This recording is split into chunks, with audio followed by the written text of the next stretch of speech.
கர்நாடகாவில் மலைப்பகுதிகளில் தொடர் கனமழையால் நிலச்சரிவில் தம்பதி 3 வயது குழந்தை பலியாகியிருக்கிறது. அண்மை செய்தியாக பார்த்து வருகிறோம். கர்நாடகாவில் சிவமொக்காவில் நிலச்சரிவில் ஒரே குடும்பத்தைச் சேர்ந்த 3 பேர் பலியாகியிருக்கிறார்கள்.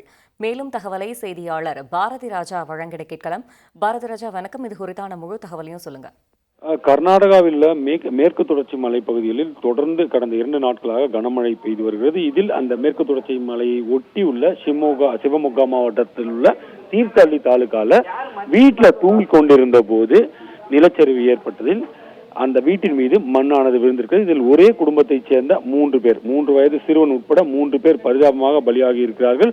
இவர்கள் யார் அப்படின்னு பாத்தீங்கன்னா, தாவணகரே மாவட்டத்தைச் சேர்ந்தவர்கள். அந்த பகுதியில் தங்கி கூலி வேலை செய்வதற்காக வந்திருந்தார்கள் என்பது குறிப்பிடத்தக்கது. இவருடன் இன்னொரு நபரும் அங்கு தங்கியிருந்தார்.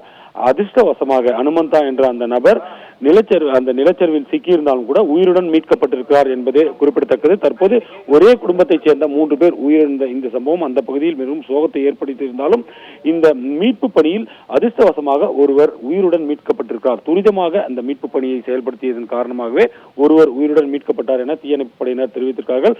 தொடர்ந்து அந்த பகுதியில் கனமழை பதிவாகும் ரெட் அலர்ட் எச்சரிக்கை இருக்கிறது என்பதால் அந்த ஆபத்தான பகுதிகள் மற்றும் தாழ்வான பகுதிகளில் உள்ள மக்கள் பாதுகாப்பான இடங்களுக்கு செல்லுமாறு மாவட்ட நிர்வாகம் தரப்பில் அறிவுறுத்தப்பட்டு வருகிறது. இனி செல்லும் இடமெல்லாம் செய்தி. தந்தை டிவியின் வாட்ஸ்அப் சேனலை ஃபாலோ பண்ணினா செல்லருக்கும் இடமெல்லாம் செய்தி. இதோ QR கோட் இப்பவே ஸ்கேன் பண்ணுங்க, ஃபாலோ பண்ணுங்க.